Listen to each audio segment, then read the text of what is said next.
आपातकाल के 46 साल पर रमन सिंह का कांग्रेस पर निशाना। कांग्रेस के द्वारा 1975 में लगाया गया आपातकाल लोकतंत्र का काला अध्याय है। आज ही के दिन रातों रात राष्ट्र को जेल में बदल दिया गया था। प्रेस, अदालतें सब खत्म हो गई थी। गरीबों पर अत्याचार किए गए। अभी हम जिस आजादी में सांसें ले रहे हैं वो बीजेपी के जननायकों की देन है।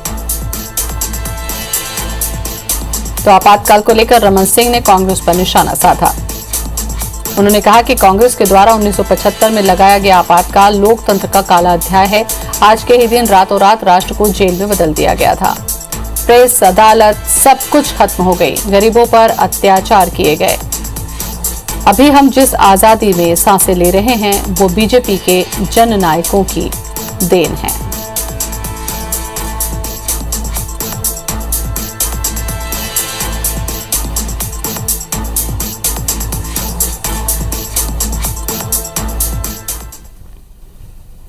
46 साल पहले देश में इमरजेंसी के वक्त किस तरह के हालात थे, इसे याद दिलाने के लिए आज लोकतंत्र सेनानी संघ 25 और 26 जून को काला दिवस के रूप में मना रहा है। इसी कड़ी में आज ग्वालियर में लोकतंत्र सेनानी यानी कि मीसाबंदी गांधी जी की प्रतिमा पर इकट्ठा हुए, जहां उन्होंने काली पट्टी बांधी और काला मास्क लगाकर अपना विरोध प्रदर्शन किया। मौके का जायजा लिया नासिर गौरी ने। 25 जून यानी कि 46 साल पहले देश में इमरजेंसी लगी थी और आज उस इमरजेंसी को याद करने के लिए लोकतंत्र सेनानी संघ जो आज इकट्ठे हुए हैं फूलबाग पर और गांधी जी की प्रतिमा के सामने काली पट्टी, काला मास्क पहनकर उस इमरजेंसी को याद दिला रहे हैं, बता रहे हैं कि क्या हालात थे, क्यों लगी थी और किस तरह से सरकारों ने अत्याचार करने का काम किया था। हमारे साथ में राष्ट्रीय सचिव हैं मदन जी। आज क्या कर रहे हैं आप, कैसे याद करने की कोशिश कर रहे हैं? आज पूरे देश भर में जो है राष्ट्रपिता महात्मा गांधी की प्रतिमा के सामने सब लोग इकट्ठे हो रहे हैं हर जिले में।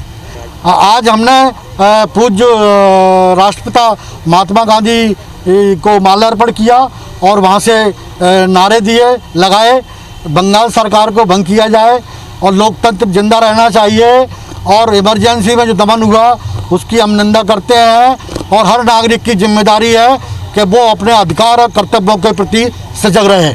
तो आप देख सकते हैं कि ये पश्चिम बंगाल सरकार को लेकर भी इनका प्रदर्शन है। एक तरह से पश्चिम बंगाल सरकार को बर्खास्त करो और भी कई सारी तख्तियां हैं और विरोध जता रहे हैं। क्या कहना चाहते हैं?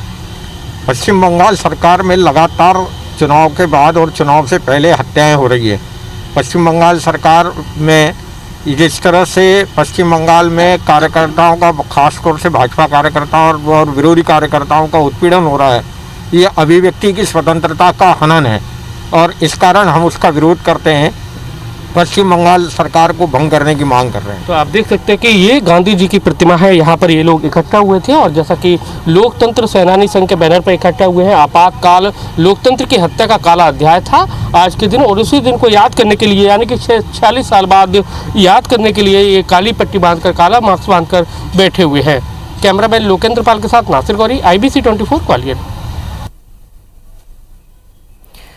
तो आपातकाल के 46 साल को काला दिवस के तौर पर बीजेपी मना रही है और कांग्रेस पर निशाना साध रही है। तो ग्वालियर में लोकतंत्र सेनानी जो है नाराजगी जाहिर करने के साथ साथ विरोध प्रदर्शन भी कर रहे हैं। ग्वालियर से नासिर गौरी हमारे साथ में जुड़ रहे हैं। रायपुर से हमारे साथ में राजेश मिश्रा जुड़ रहे हैं। रायपुर से सबसे पहले राजेश आपसे बात करें तो रमन सिंह ने सीधे तौर पर कांग्रेस पर हमला बोला है और एक लंबा चौड़ा ट्वीट किया है उन्होंने।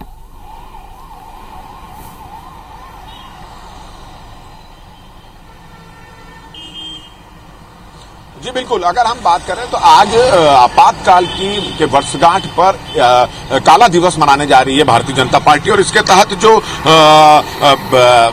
प्रदेश के सेनानियों और प्रहरियों के द्वारा एक आयोजन किया गया है, एक संगोष्ठी का आयोजन किया गया है जिसमें पूर्व मुख्यमंत्री रमन सिंह शामिल होंगे और बिलासपुर के सांसद अरुण साव शामिल होंगे।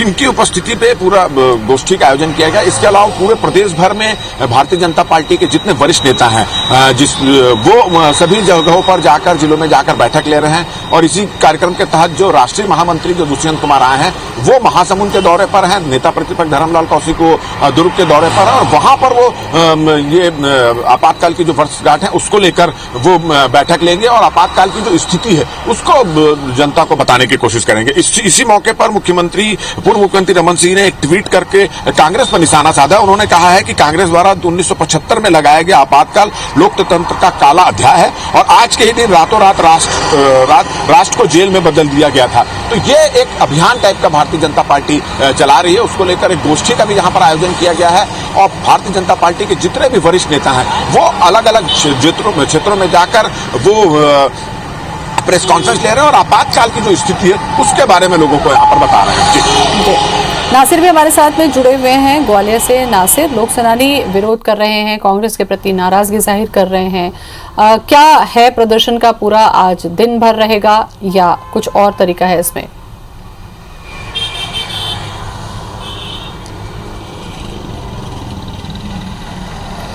देखिए, जो प्रदर्शनकारी हैं यानी कि लोकतंत्र सेनानी हैं वो ओल्ड एज के हैं, तो उन्होंने सांकेतिक रूप से लगभग आधे घंटे ये प्रदर्शन किया है। और खास बात यह रही है कि गांधी जी की प्रतिमा के नीचे बैठकर और खड़े बैठकर ये प्रदर्शन किया है, काला मास्क और काली पट्टी बांध कर प्रदर्शन किया है। उन्होंने कहा है कि वो दिन याद दिलाना चाहते हैं जब 25 और 26 जून 1975 में जब इमरजेंसी लागू कर दी गई थी और उनको जेलों में ठूस दिया गया था, वो उस दिन को याद करना चाहते हैं। साथ ही कांग्रेस ने अभी तक इस कृत्य को लेकर माफी नहीं मांगी है और उसको लेकर उनका विरोध है। और इसके साथ ही उन्होंने बंगाल में जो घटनाक्रम है मौजूदा उसको लेकर भी एक कहा है कि वहां पर राष्ट्रपति शासन लगना चाहिए क्योंकि वहां भी लोकतंत्र खतरे में है। और इसको लेकर आज उन्होंने बड़ा प्रदर्शन किया और उसी के तहत कल भी उन्होंने एक प्रदर्शन का जो प्लान है वो तैयार किया है, यानी कि 2 घंटे तक कांग्रेस के खिलाफ वो धरने पर बैठेंगे। और उन्होंने कहा है कि कांग्रेस के जो कृत्य है इमरजेंसी वो माफी के काबिल नहीं है और उसी को लेकर लगातार वो अपनी आवाज़ बुलंद करते रहे। आपको बताना चाहेंगे कि मध्य प्रदेश में 18,000 से ज़्यादा लोकतंत्र सेनानी हैं, यानी कि मीसाबंदी है, जो लगातार जो इमरजेंसी है उसको लेकर हर वर्ष की तरह कुछ न कुछ आयोजन करते हैं। लेकिन इस बार उन्होंने ब्लैक डे के रूप में उनको बनाने का फैसला लिया था और 25 और 26 जून यानी कि 2 दिन तक वो ब्लैक डे के रूप में बना रहे हैं। और आज भी वो गांधी जी की प्रतिमा के सामने इकट्ठा हुए, प्रदर्शन किया और उन्होंने कांग्रेस को लेकर जमकर बात कही है। चलिए, शुक्रिया आपका नासिर। जानकारी के लिए राजेश आपका भी बहुत बहुत धन्यवाद।